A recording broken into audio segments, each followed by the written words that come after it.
Well, guys, welcome back. Have a very fun guest. This is John Welnick or AKA the Charismatic Calvinist on Instagram. Great dude. I've looked up to this guy for a long time. Love his content. Dude, just introduce yourself. Tell the people who you are. Great dude's debatable, but I appreciate it. Yeah, man. No, I just do. I work in full-time ministry. I'm the operations director at Real Faith Ministries, and out of Scottsdale, Arizona. I have a wife and a 15-month-old daughter, and that's about it. I just very little free time every week, as anyone with kids knows. And the little I get, I spend, making content online and being professionally angry. So that's what I do.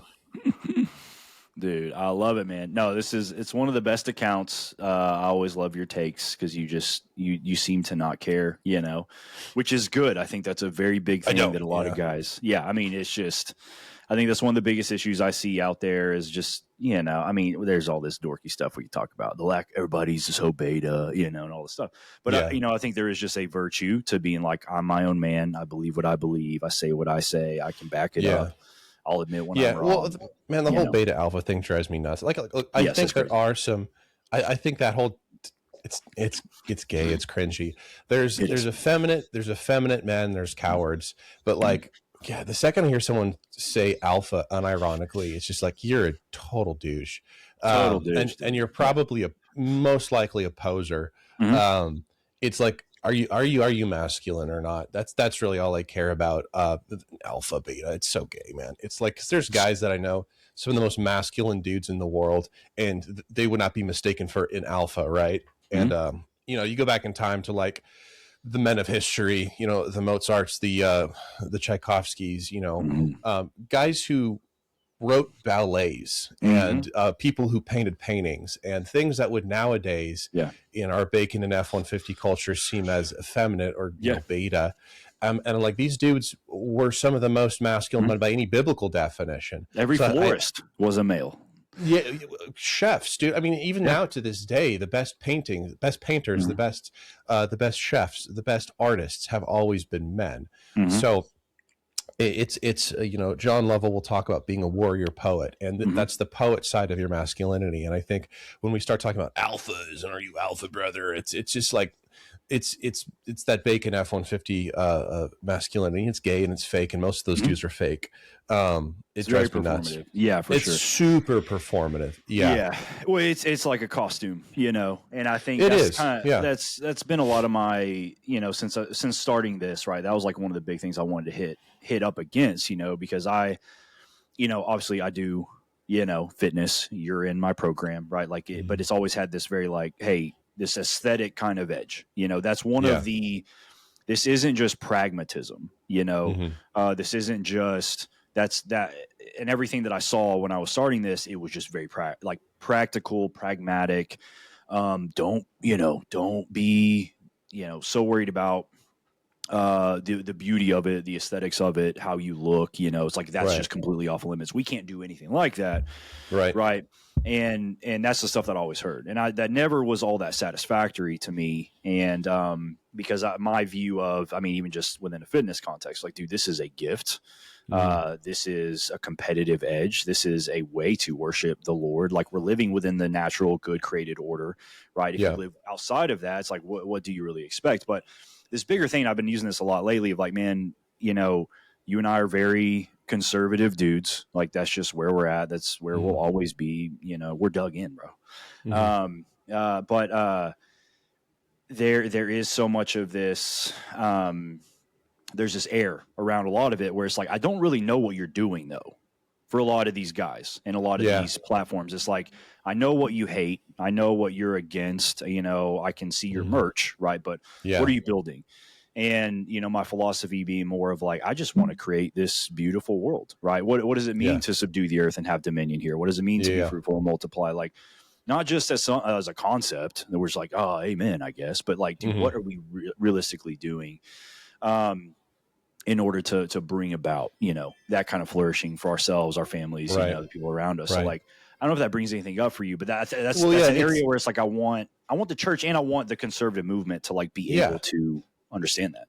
Definitely. Well, and it's the you mentioned it's the creation critique kind of dichotomy where it's like it's a lot easier to critique than it is to create, which is absolutely true, which is why you see, the most popular content nowadays on the internet is reaction content, right?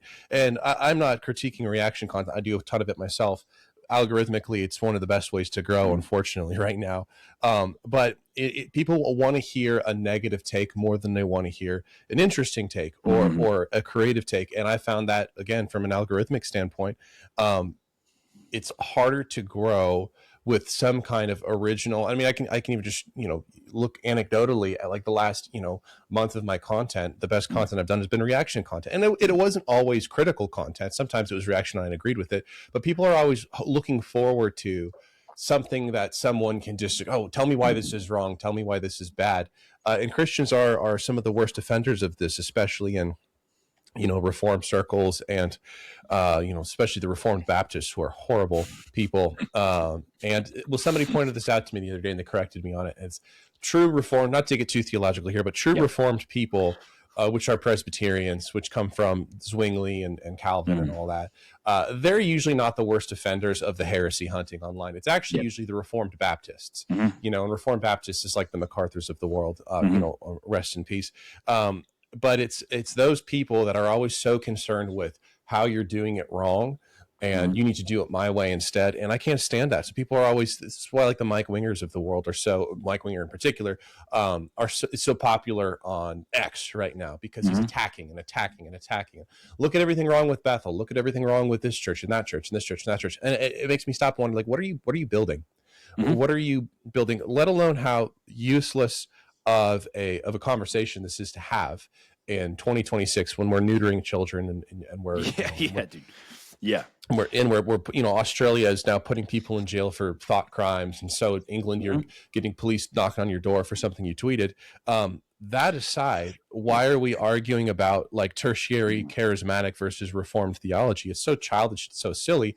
But that aside, it's also not constructing anything. It's not building anything. It's just tearing people down. And it's easy to do, especially when within theological circles, there is a lot of error. There is a lot of bad teaching. And it's very easy to attack and to critique. But it always goes back to like, what are you building yourself?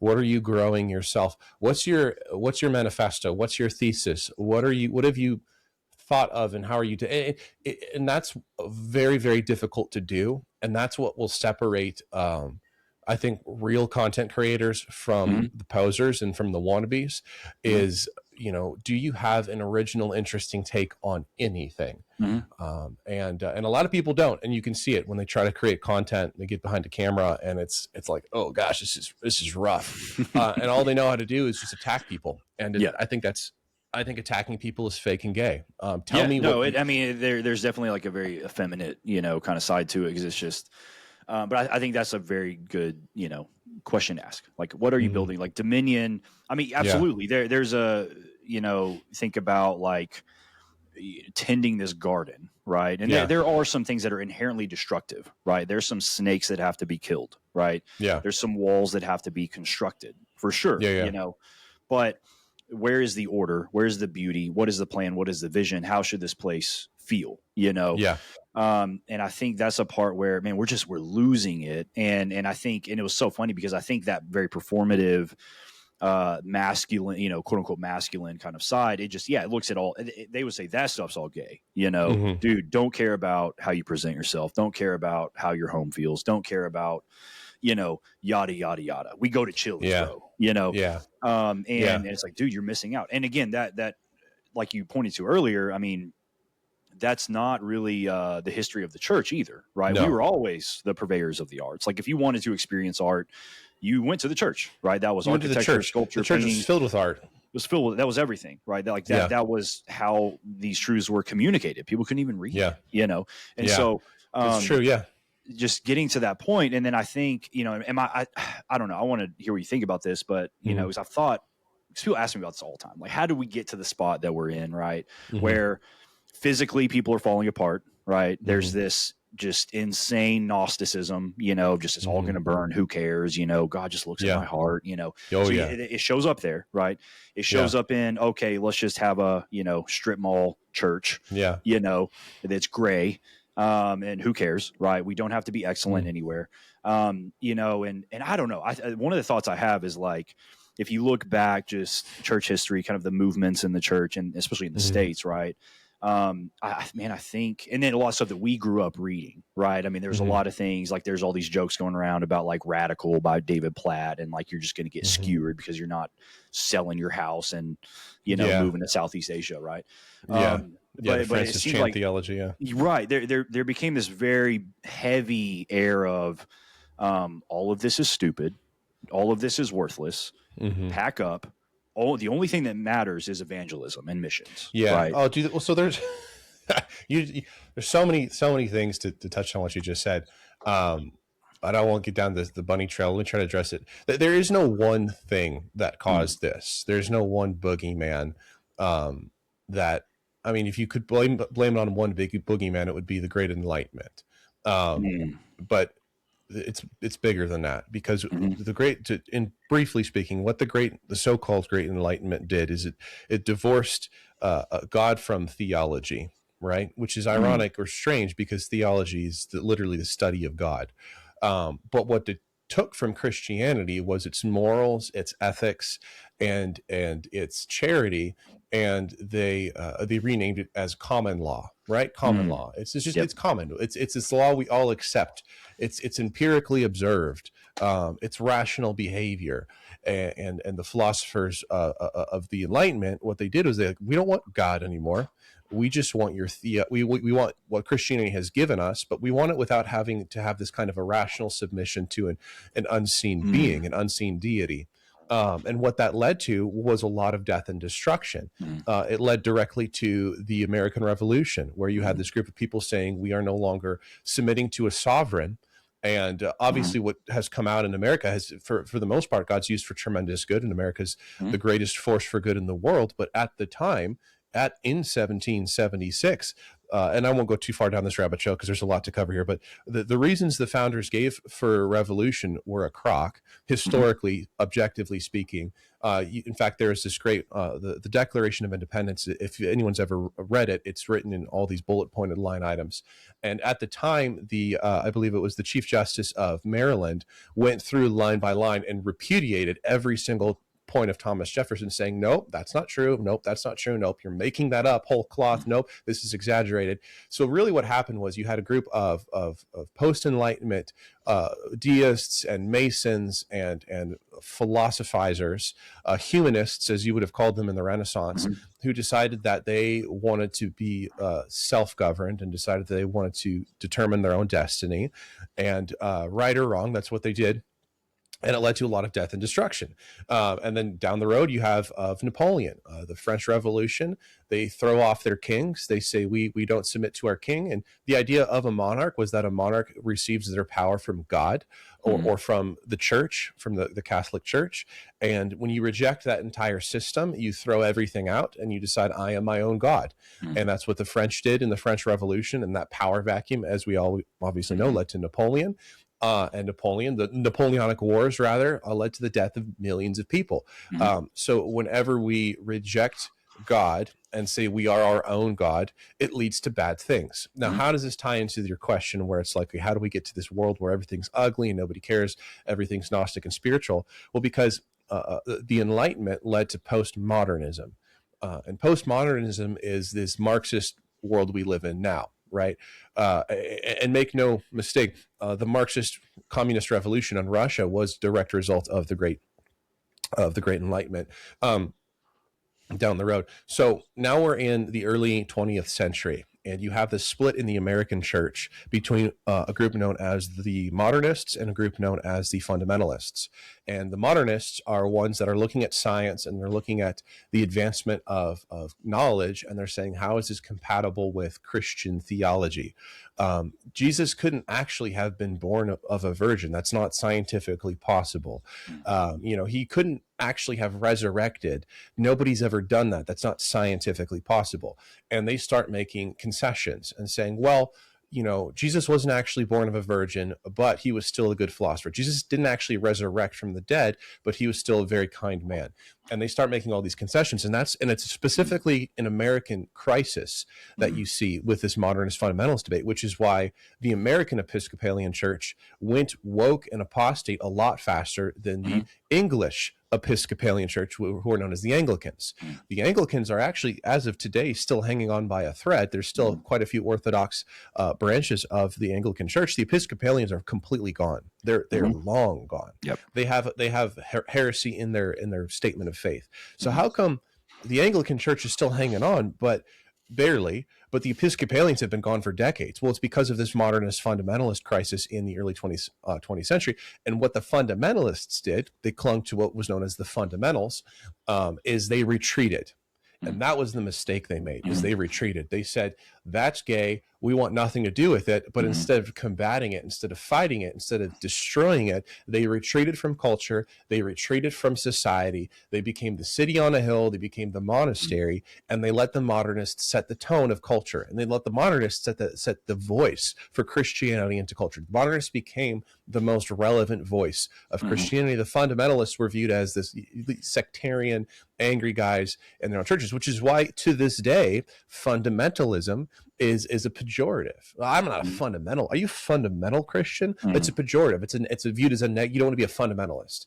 And it comes all the way back to the 1920s with this modernist fundamentalist debate. And we didn't see a salvation from this. The modernists had won, were winning, until the neo-evangelical revolution in the 1950s and with Billy Graham and the Jesus Freak movement in the 1960s. And that's essentially what saved Christianity in America. But it also gave us birth to evangelicalism in the 1970s. And I know this is a lot of history, so I'm sorry to kind of this is great. I love it. Autist out on you.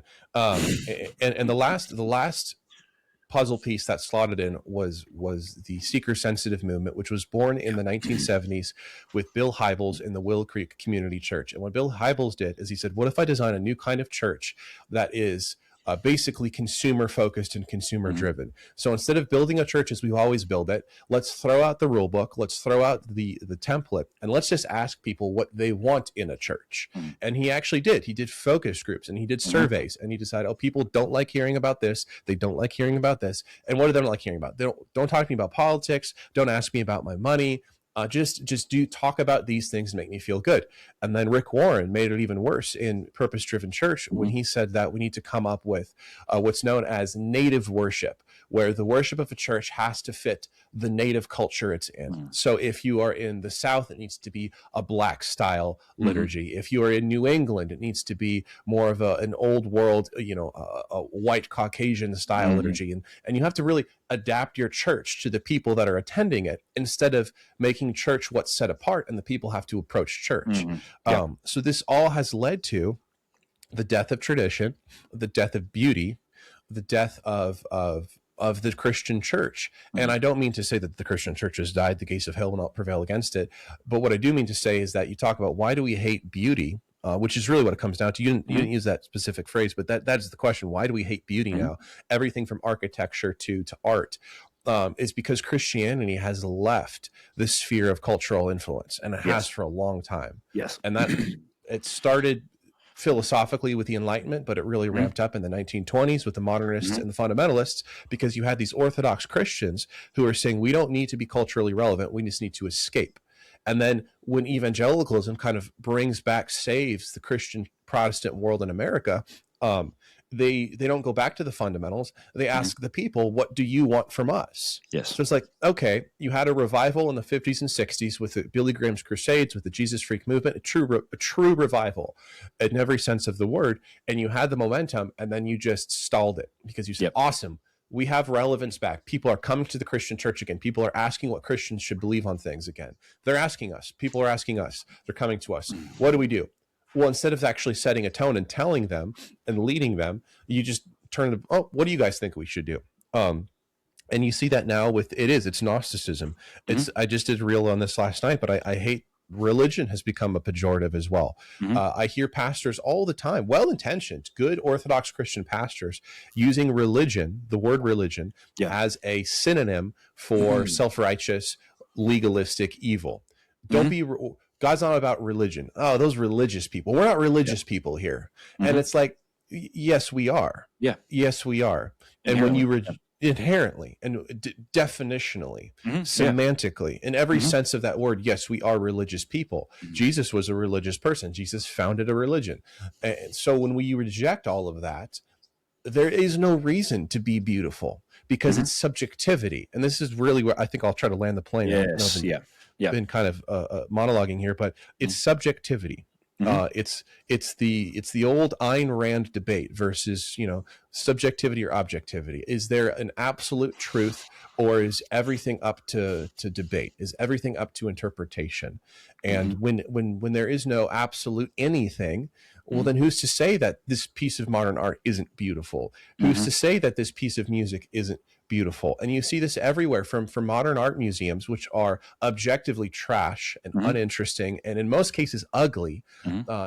Best case scenario, modern art's just uninteresting and unemotive. Worst case, it's ugly. And then you see this in modern music, modern classical music. Listen to any composer of the 20th and 21st centuries and compare him to a composer from the time before. And the difference between the music is shocking. It goes from ordered and beautiful and it flows and it's emotive, to chaotic and crass. And I see this. I go to the symphony here in Phoenix during when the season's on, and I'll go to see Mahler's Second, right? Or a better example would be like Beethoven's, let's say Beethoven's Seventh, and it's like a shorter. I think it's about a 30 or 40-minute work. But to make an evening out of it, the symphony will put together multiple pieces as like openers to that main piece. And what they will always do is they'll stick some modernist piece of garbage right in the front. Hey, here's a work, and they'll have the composer who wrote it as a guest what do you call the guy? And it was written in the last 15 years, and it's not, it sounds crass. That's the only way I can put it. It sounds chaotic and violent and crass, and because it's modern, and it's a rejection of what's come before us. And that's my very long answer for why do we hate beauty, is because we are living in a Marxist, postmodern, post-Enlightenment world. And that's why pastors are fat. And that's why when you go to when you place a value on personal health, it's viewed as a vanity, because we have absolutely no desire to build beautiful things anymore. Well, and I think the thing, what we're dealing with right now is like beauty requires depth, right? It requires taste. Like taste is a very hard thing to teach. For the most part, I was in the arts, creative stuff for a long time. It's like you kind of have it or you don't, But I think, what we experience kind of with Christian culture now, everything's like very flattened, right? Just like you said, it's like, hey, it's not a religion, it's a relationship, right? Like there's all of these bumper sticker kind of one-liner phrases, and that's just like, dude, that's my gotcha. It's like the Jesus juke, right? Yeah. And it's all, I hear this stuff all the time. It's all about Jesus. It's like, yeah, but unpack that a little bit. What do you mean here? Yeah. And so all of these things, I think, we've gotten really good. I mean, especially within fitness, within beauty, we've gotten really good about, we have these very spiritual sounding excuses, right? Of like, oh man, I would get fit, but X, Y, Z, right? Yeah. I would do this. I don't want to get bulky. I don't want to get, I don't want, or this is the big one, right? I don't want this to become an idol, right? Oh yeah. And I think at a certain point that is, and I think in certain realms of the church, like that is the chief, that's the boogeyman, right? Yeah. Make sure this does not become an idol. Okay. Yeah. If there's anything you should do, anything you should watch for, it is that, right? Yeah. And again, in your own subjective way, is this an idol? Because if it is, right. And again, it's funny because we'll apply this in certain areas, but not others. But that's like saying, don't make eating healthy an idol. It's like, that's what I'm saying. It just, what are you talking about right now? Don't make sleeping an idol. Like, by that definition, it's like, yes, sleep is an idol for me because I need to do it every single day and I can't give it up. Or hey, just make sure your marriage is not an idol. What do you want me to do, dude? Yeah. Leave my wife. right? Yeah, don't. What do you want me to do? What's the logical end of this? And so we'll apply it over here because it's a lot easier. Oh, well, like, I don't want fitness to become an idol, so I just won't do it, right? Yeah, but that's always said by people who are in. I mean, they are galaxies away from any kind of waistline where they could be accused of fitness being they're way idol. over here, and they're like, well, man, if I turn into C-bum, I'm probably going to be or like a little bit idolatrous and vain. Women who say they don't want to lift because they don't want to be too bulky. It's like, okay. Okay, yeah, you lift one 15-pound dumbbell and all of a sudden you're going to be Ronda Rousey. Okay, watch out, dude. Yeah, no, for sure. So but again, but I think that's a difficult part of all of this, because, and it's like, hey, that's totally within the realm of possibility, right? It absolutely is. Anything could be an idol, right? Now it's going to require you to have some depth, to have some discernment, to grow in your wisdom, to grow in your love of the Lord. Now that doesn't mean that we just say, hey, I mean, we don't do the Benedict option, where we're like the, the fundamentalists, hey, we're just out of here, right? Yeah. And we're wiping our hands of all of this because watch out, and again, even that, like, I think through, if somebody were to, speak to me like that, it's like, well, hey, I mean, really though, are you in charge of keeping yourself from stumbling? Right. Are you in charge of sanctifying yourself? Is that something that you can even physically do? Right. Yeah. And as Calvinists will say that kind of thing to you. Right. Oh yeah. They'll, God is sovereign everywhere, but hey, I still got to keep up with my end of the deal. Right. I still have to watch out for myself. And, so there's these areas where it's just like, effectively, right, when it comes down to when the rubber meets the road, there is still an air of, man, I'm saving myself. I am working towards this level or this, this state of salvation. And so all those things it was always really funny to me. So I'm like, man, that feels like it's in conflict. And then you're surprised when none of this makes sense. Right. And so there's just this disintegration, this unalignment that happens. But so I think, man, and so I think a lot of this kind of comes down to that of like, we are a lot of the discipleship, right? A lot of the books, a lot of the things that we've experienced, like in the past, in our kind of upbringing, right? We're about the same age. So like, the last decade or two, it was just a single track mind, it's all about Jesus. And then, so therefore, right, we don't really need to come over here and know just basic wisdom, right? What it is, I think, is it's epistemological iconoclasm. Iconoclasm. And what I mean by that is epistemology is the study of knowledge, of truth. What is knowledge? So someone's epistemology is like kind of, in a simplistic terms, it's like your worldview. It's how do you determine truth? When you see something, how does your brain process it? That's your epistemology in a simplistic sense. And somebody smarter than me is going to say, that's not what okay, in a simplistic sense. And iconoclasm is this Reformation age ideal where a lot of the reformers viewed art and beauty as an iconography, specifically as pagan and idolatrous. And John Knox famously hated Catholic iconography and any paintings of Jesus. Well, that's an idol. You're making that piece, that painting, you're making that into a god, and you're worshiping the painting instead of who the painting is of. And so the English reformers in particular, not the English, the British reformers, all of them, knocked out stained glass windows, which is why they whitewashed the walls, which is why if you've ever been to France and the British Isles, you'll see a marked difference between the Catholic cathedrals in France and the Catholic cathedrals in England that are now Anglican cathedrals, because the Anglicans did build a lot of churches themselves, but they also took over all of the Catholic churches. So there are a lot of cathedrals in England, in particular England, as well as Scotland, that once were Catholic. And so you compare and contrast two Catholic cathedrals that were built at the same time or the same era. One is still Catholic and one is now Anglican. And the Catholic one has usually it's a painted blue ceiling with gold stars. They have the vaults, and all the vaults are piped in gold. You have stained glass everywhere. I mean, square miles of stained glass, and it's the most beautiful building you've ever seen. Every single wall is painted in some kind of art or form or fashion. There's frescoes and there's mosaics. And then you go to the Anglican church, and all of the windows are clear glass. They're clear frames. All of the walls are either whitewashed or they're just exposed stone, and there's no art anywhere. And it's all been very, very sanitized. And it's this idea that any kind of art or beauty is inherently idolatrous. Now, how that relates to the body, when I call this epistemological iconoclasm, is it's this again, it's a Gnostic ideal, but it's this removal of anything beautiful, anything vain would be the word, anything vain, as, oh, that's idolatry. Well, that's why are you doing that? That's idolatry. Why do you want your body to look good? That's idolatry. You're making an idol out of it.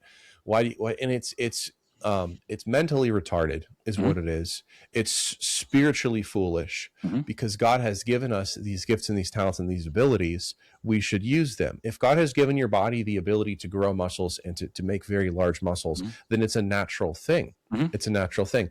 And so why not do that? Why not get into that? If God has given you the ability to paint, to create beautiful things, then that's from God. Everything good is from God above. That's what Scripture tells us. So, that all being said, it's this idea of this poverty mentality, that you shouldn't try to improve your body because that's selfish, and on the other end, or it's vain. And here's the crazy thing, though, is that your body is the greatest gift God has given you. Period. Point blank. Full stop. I would even make the argument before salvation, because to be saved, you need to first have a body. And even the pagans, even the lost who are destined for hell, they still have a body that they can enjoy life with. So script, so maybe your body's not your greatest gift, but it's your first gift from God. You can see, at least we can agree on that. It's your very first gift from God, and it's one of the greatest gifts he's ever given you, especially if you have a healthy body, an ambulatory body, a physically capable body. And I don't think any Christian would say we should strive to eat unhealthy food, or certainly, these people who will most often say, physical training is vain. They would also be usually of the same ilk who say you shouldn't drink alcohol because alcohol is bad for you. But again, it's like if physical training is idolatrous, if it's vain, you have to apply that across the spectrum. What's the point of eating healthy?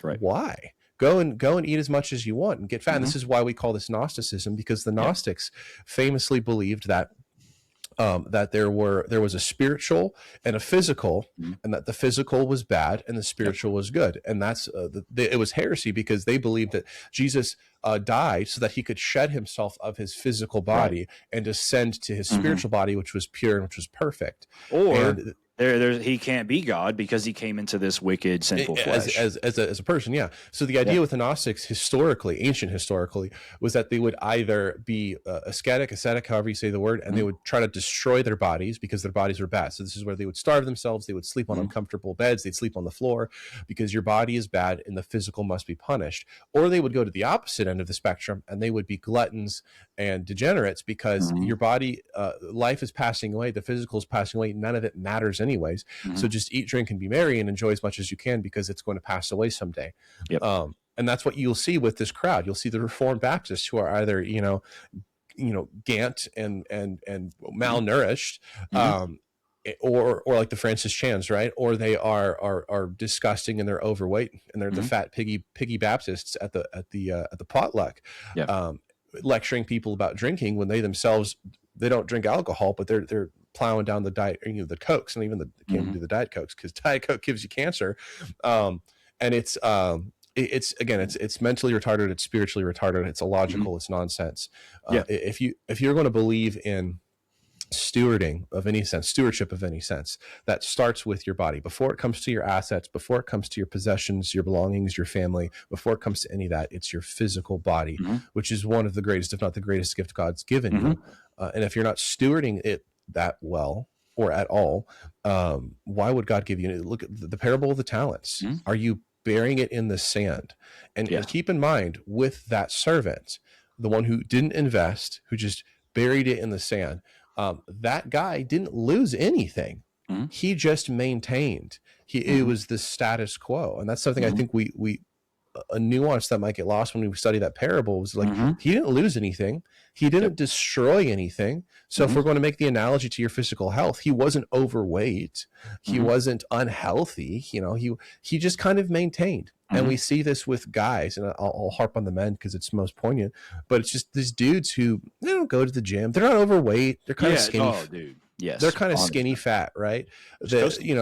they're just coasting, and they have, a decent metabolism, and they don't, they have decent dietary habits, but they just don't really care. Like, maybe they're a little pudgy, and they always end up getting a little pudgy in their 50s and 60s when the metabolism shuts off. But it's like, it's just coasting, and it's disgusting to me. It's a total dereliction of your duty to steward what God's 100%. Given you. Yeah.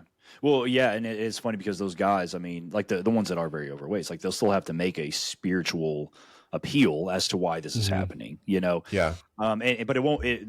Because they don't have wisdom, right? It'll be disconnected from reality, and so it'll be like, oh man, I'm just under attack right now, And it's like, I think you just need to lose weight.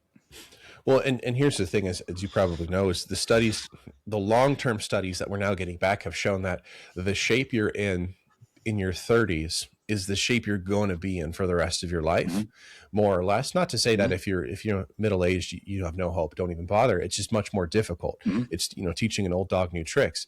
And not only that, but now we're also seeing that the number one indicator of all-cause mortality is cardiovascular health, which sucks because I hate running. But that is the thing. You can lift as many weights as you want, but if your heart's not in good shape, that is the number one indicator before anything else, before diet, before lifestyle, any of that. Are you in good cardiovascular shape? And it's like, okay, so now I'm 30 years old. I turned 31 in a few months, and it's like, that's my big conviction right now. Like I told you off the podcast, like I just bought a treadmill, right? Because it's I need to get back into really good cardiovascular shape, because it's like, I want to be around for a long time. And even if I'm not, jacked, and even if I don't have, huge shoulders or whatnot, like if anything, I need to be in good cardiovascular shape. That is, like, by all accounts, scientifically objective. That's what's going to give you a longer life, to be around your family more often. So it's like, I don't even get, like, don't even go to the gym, guys, but just run, do something. But it's this coasting through life that is so, it's just irresponsible. It's just irresponsible. Do something, man. And I think it's everywhere, and I think, but there's a very, that's most guys I talk to, they're not falling apart, bro. They're fine. They're kind of at some homeostasis, like across the board. Right. But again, it's just that sense of it's fine, man. It's okay. Yeah. It's, oh yeah, we're just busy, and there's just this very, nothing hurts yet. No. But it's all very reactive, so it's very, and it's a little sad, because again, I think, if you think about our lineage, right, our heritage, what guys have done before you and I ever existed, it was balls to the wall for many of them. It was shoot for the stars. It was go after something, like make something count, do something crazy. There's an audacity. And we've even demonized that, right, in the church. Oh, ambition, ambition. Oh, it's like, oh, well, don't be too. Again, ambition could be an idol, right? Whatever it is, right? Yeah. And again, it's just it's very funny to me, because that kind of mindset, it always points me to, like, do you think that the spirit inside you is that weak, right? Yeah. That, is he going to keep you from stumbling or not? Like, will you be convicted when you need to be convicted or not? Because your entire mindset here is just that everything is on my shoulders, right? I can't slip, or I'm gone, right? And again, same thing. People that believe that the Lord is sovereign over your salvation will still say that. It's mediocrity, man. And here's the thing: is I would rather err on the ambitious than err on the apathetic, because what I see in scripture is God uses the ambition, even when people err. What did Gideon say when what did he tell his soldiers to say when they charged into battle? Like, Gideon has such, tentative faith. I don't call him weak faith, but he's like, he puts the fleece out so many times, like, God, if you're really going to do it, prove it. Okay. Like, great. But that could have just been a humid morning. So I'm going to do it again. And please make sure you really, so he has this such, you could say it's a weak faith. It's like, not total faith, not trusting in God. And when he finally charges into battle, all right, God's going to do this. He's like, all right, he tells the soldiers, shout for God and for Gideon. You're reading it, and it's like, okay, this dude, this punk, man, like, he's so scared of going into battle. He has to have God like confirm 17 times for him that God's actually going to do it. And when he finally does it, it's not even just shout for God. Oh, for God and for Gideon. Like, you're what? Like, he's got to throw his name in there as the other thing they're fighting for. And but God used Gideon, and he's a hero of the faith, and he's in Scripture. And that tells me that God can even use when guys err on the side of too ambitious, he'll still use them. Look at Jehu, look at David, look at Solomon. I would rather be too ambitious and God say, hey, pump the brakes here, pump the brakes here. Yeah. Because he's still going to use that forward momentum and that energy. God can't use if there's no energy, you can't direct it anywhere. It's a ship on the water. Okay. If there's no wind at all, you're dead in the water. If there's wind, at least there's some kind of momentum, and then all you got to worry about is steering it in the right direction. And when I look at this, is how pathetic our society is nowadays, and how little ambition people hold. Is that have you ever heard of the Sumerians, the myth or the conspiracy? I think it's the Sumerians. It's this idea of let me explain the myth first. Sumerian might not be the word. There might be a different word, but even Candace Owens is now spouting off this crap where we look at these pictures of this beautiful architecture built in, the 18th century. And people now are saying, I have no idea how people could have built that with their technology and with their level of education. So that clearly must have been a different society that built those buildings. And this is wiped out by the mud flood, dude. And this is the conspiracy. And there's legitimate people believe this, that there is a secret society that no longer exists, that was eradicated somehow, that built all of this incredible architecture, and we're just now living in their buildings. And that's why we can't. And that's why we can't build buildings like that anymore, right? Because we don't know how to do it. Or they'll say that we could build stuff like that, but there's no way they could have. The Golden Gate Bridge. How did they build the Golden Gate Bridge, man? Like, that's not possible. In 1915 or whenever it was built in the early 20th century, before computers or calculators, you did no. That was an advanced society that built it, and they're not. And it's what that tells me is, one, that people are a lot stupider than you think they are. But two, we lack so much ambition that we can't even fathom how these things could have been done. Like, no, those buildings were built by guys without computers, by guys without calculators, by dudes who just had a piece of paper and a pencil or a quill, and they figured it out. And they built the Eiffel Tower, and they built the Palace at Versailles, and they built all Fontainebleau. They built all these things with just a pencil and a piece of paper. And that is an indictment of how stupid you are. Well, and it was a stupid person. Yeah, it was the masterpiece of their life. And you can imagine these guys like taking their kids. Yeah. Daddy built this. Look at, but it wasn't. It wasn't just one guy, though. I mean, they were the greats, the great architects, the great. Every little guy, every little mason. This is across the Western world.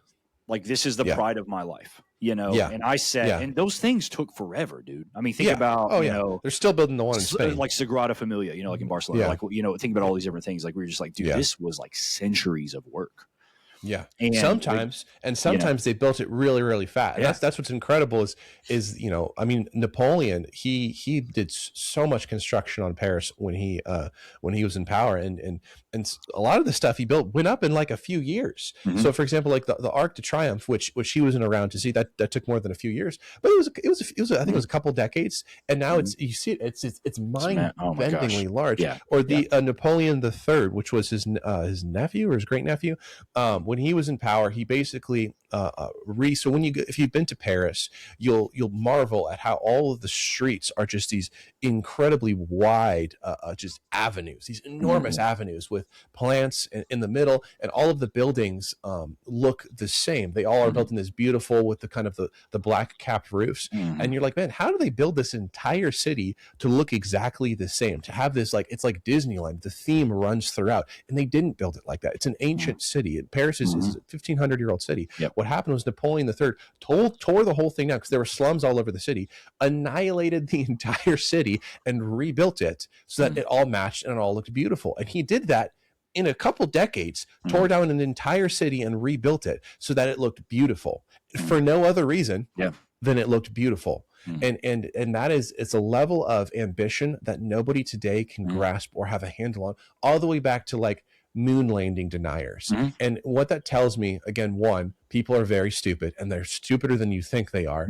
But two, because they are so apathetic and pathetic and worthless and lazy and all of the negative things, that instead of being inspired to greater when they see those things and they immediately start thinking, nobody did this, is fake. It's like, okay, yeah, dude. Yeah, well, and it's that, and I say all the time, it's like, dude, skepticism is not a fruit of the spirit, right? No, and that's the thing of just like, it's just you're hardwired towards negativity, and and I think a lot of this too, because you just, at the same time, it's like we don't want to make this like massive, constant appeal to history, right? As if like nothing ever will be good again, right? Yeah. But I think there is again, just think a layer deeper. Like, well, for our sake, for our grandfathers, right? What was just their day to day? What was the environment that they were in, and how did that allow them, Did I have the courage at 17 to lie and get into the army to exactly fly to Germany, go to war? No, well, of course, hell no, Yeah, but they did, and a lot of guys did, right? And so, but you even look at like the fitness industry, you see a jacked dude, you're like, he's on steroids though. It's like exactly, yeah, okay, and it doesn't. Even if he is, you think. You think it's like synthol and it just you could jack to the next day. You don't think it still requires an incredible amount of work and effort and training and diet and commitment and devotion. It's like, but it's like he's on steroids. Like those guys are cheaters. It's like, all right, buddy. All right. No, exactly. Because again, it's just, and you see what's happening there, because like that's the first thing they do. The second thing they want to do is, I was just telling one of my clients, it's like, dude, every little stupid supplement, right? And I'm not anti-supplement, right? But what this does is it gives you this hit of dopamine of I'm doing something. Yeah. I'm working. Maybe this is the thing that will get it done for me. Right. So we do it with this, we do it with trackers, we do it with any little piece of gear, any little thing. It's like, this is the thing. Right. Yeah. And if not, then it just must not be for me. Right. And so the biggest thing to understand is like all of this, man, is time and effort. And that's the whole point though, because, and that's the way that I see fitness is like, dude, it's like a cattle prod.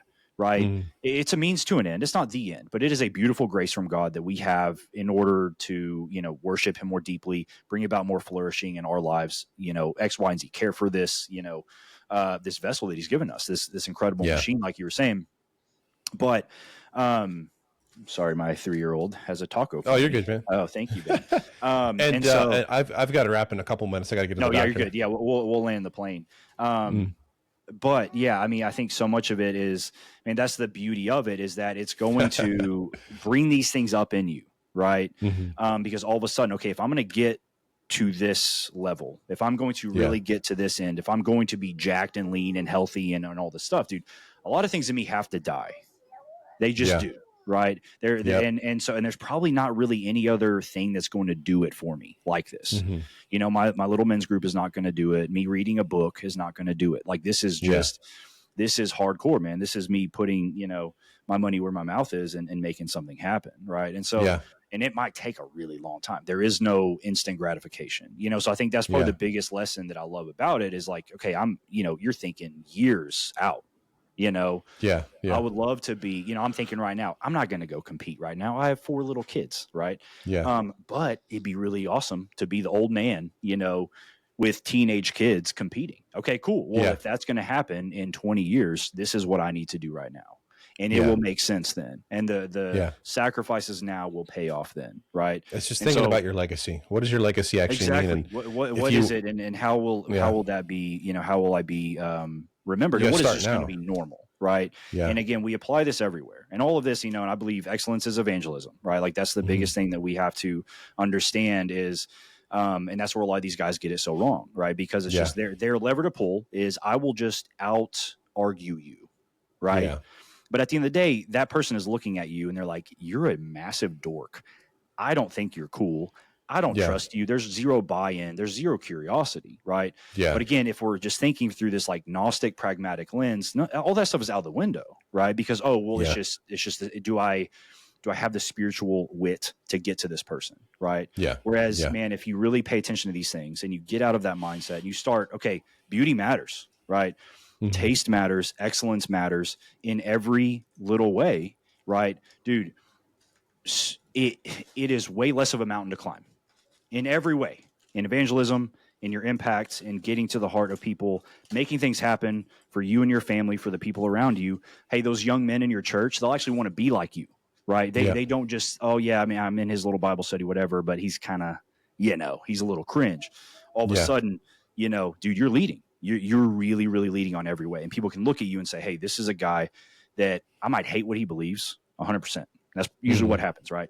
But there's enough trust. There's enough buy-in. I see something different in him. I don't operate like he does. I don't, so what is it? And there's this curiosity that is built.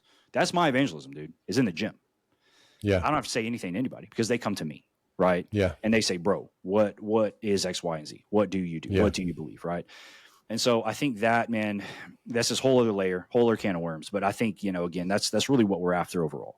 Creating beauty, partaking in beauty, building this beautiful life. Again, just being known for, hey, this is what we're building. And not just what we're against. We're going to be against a lot of things. But, man, more importantly than that, we're going to be known by, dude, we are excellent. And you cannot make a charge against us that we don't care, right? Yeah. We are building things that, hey, you might never believe what we believe, but you're still going to be blessed by us, bro. You're still going to have our hospitals, and our universities, and our art and our presence, and the things that we set out just because, hey, this is just our love for Jesus points us to that. That's great. I think that's what we're after overall. But I know you got to roll, man. Anything else you want to say before we roll? Man, appreciate it. I'd love to. Let's do this again sometime. It's been great. Let's do it again, dude. There's like a million things we could get into, but for sure. Well, dude, thanks for hopping on. I'm tying a shoe for a 3-year-old right now. Where can people find you? Just Instagram pretty much. I've got other stuff, but Instagram is really the only thing I do anything on. So Charismatic_Calvinist on Instagram. I'll tag you. Follow him. It's one of the best follows on the internet. But yeah, dude, appreciate you. We'll talk soon. Yes, sir. Talk to you, man. Right. I'll see you.